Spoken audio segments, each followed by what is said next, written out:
Right now, there's a voice in your head reading this sentence. Whose is it? Stop for a second and actually listen to it. It sounds like you. It has your accent. It knows things only you know. But that voice was not originally yours. And once you find out where it came from, you never quite hear it the same way again. Psychologists call it inner speech, talking without talking. And you do it constantly. In one Harvard study, researchers pinged thousands of people at random moments and asked what they were thinking about. Almost 47% of the time, people's minds were somewhere other than what they were actually doing. Nearly half your waking life is narration. So it's worth asking the obvious question. Is that narrator helping you? Or is it quietly ruining your afternoon? Let's start with where it came from, because that's the part almost nobody knows. In the 1930s, a Soviet psychologist called Lev Vygotsky noticed something about small children. Watch a 4-year-old doing a puzzle. They talk out loud the whole time. Where does this one go? No, not there. Try the corner. Nobody is listening. They're not performing for anyone. They're instructing themselves out loud. Vygotsky's idea was that this narration doesn't come from inside the child at all. It comes from outside. It's the voice of the adults who have been guiding them. Careful. Try the corner. Good job. The child borrows that voice, starts using it on themselves out loud, and then somewhere around age 7 it goes quiet. Not gone. Just underground. That's inner speech. It isn't something you invented. It's a conversation you used to have with other people that you moved inside your own head. Which means the voice narrating your life is, at least partly, made of other people. Your parents, a teacher, whoever talked to you most when you were small. If your inner voice is patient with you, somebody was patient with you.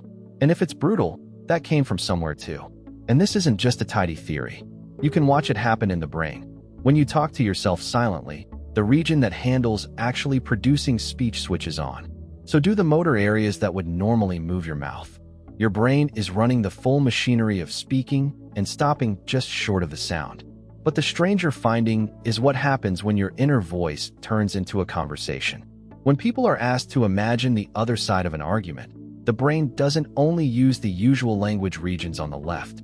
The mirror regions on the right, the ones involved in working out what other people are thinking, switch on as well. So when it feels like you're arguing with someone inside your head, your brain is, to a real extent, treating it as an argument with someone else. That voice has company in there. Picture Sketch at 5, muttering instructions at a puzzle on the floor. Now picture him at 30, doing exactly the same thing in a meeting, mouth closed. Here's something that genuinely surprises people, though. Not everyone has this. Some people report almost no inner voice at all. If that's you, or if yours never shuts up for a second, tell me in the comments, because the gap between those two experiences is enormous. In 2024, 2 researchers, Johan Nedergaard and Gary Lupien, published a study on exactly this. They compared adults who reported a constant inner voice with adults who reported almost none, and they gave that second condition a name: anendophasia. The people with little inner speech did worse at 2 specific things: remembering lists of similar-sounding words and judging whether 2 words rhyme. Which makes sense. Try deciding whether bought and thought rhyme without saying them somewhere. But here's the part that matters. The same study found no difference at all on other tasks. Switching between tasks, sorting things into categories, identical. And the following year, another researcher published a direct challenge, arguing the evidence doesn't actually prove anyone completely lacks an inner voice, only that people notice it very differently. So, the honest answer is that the inner voice is a tool, not the engine. It helps with some jobs and is irrelevant to others. People without a loud one are not thinking less. They're thinking differently. So when does it genuinely help? When it has a job. Talking yourself through something works. In the research on children, 5-year-olds who narrated their way through a problem did better than the ones who stayed quiet. By the teenage years, that advantage disappears, and not because the trick stopped working, because by then it had moved inside. It holds information in place while you work. It rehearses. It plans. It lets you run a difficult conversation once before you actually have it. That's the useful voice. It has a task, it does the task, and then it stops. If you've never once thought about where that voice came from, hit the like button. Genuinely, that reaction is the whole reason I make these. Now the other side. Because the exact same machinery that rehearses tomorrow's conversation can rehearse an argument you had 4 years ago, at 2 in the morning, 40 times. Psychologists call that rumination, and it is not harmless. Susan Nolan Hoeksema spent much of her career studying it and found something uncomfortable. How much a person ruminates predicts whether they will develop a depressive episode later, measured in people who were not depressed at the time. The thinking came first, and that Harvard mind-wandering study found the same direction.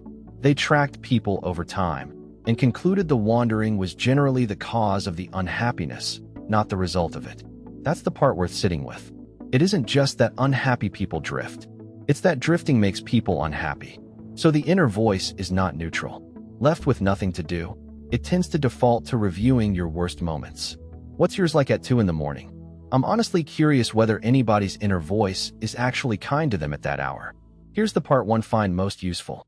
Ethan Kross, a psychologist at the University of Michigan, studies what he calls chatter, the looping, critical version of the voice. And he found something almost stupidly simple. Change the pronoun. In his lab's experiments, people about to do something stressful were split into 2 groups. One group thought about it using I. Why am I so nervous? I'm going to mess this up. The other group used their own name, or the word you. Okay, Sarah, you have done this before. You're ready. The second group was measurably less anxious. They performed better, rated by judges who had no idea which group anyone was in. And afterwards, they ruminated less about the whole thing. Same voice, same brain. One word changed. Because I traps you inside the problem. Your own name puts you one step outside it. And almost all of us are much better at advising other people than advising ourselves. If you like finding out about the strange machinery running quietly behind your own head, subscribe, because that is most of what this channel is. So, can you trust your inner voice? Not as a narrator. It is not a neutral reporter of reality. It's a habit, assembled out of other people's voices, running mostly on autopilot, heavily biased toward whatever it has rehearsed the most. But you can absolutely trust it as a tool. Give it a job. Plan the thing. Rehearse the conversation. Work the problem. Used that way, it's one of the best instruments you have. The mistake is treating it as the truth about who you are. It isn't. It's a voice you learned. And here is the strange, hopeful part. Because you learned it, it is not fixed. The voice that talks to you is trained by whoever talked to you, which means it can be retrained by how you talk to yourself now. So the real question was never whether you can trust the voice in your head. It's who you wanted to sound like. And now you know the context.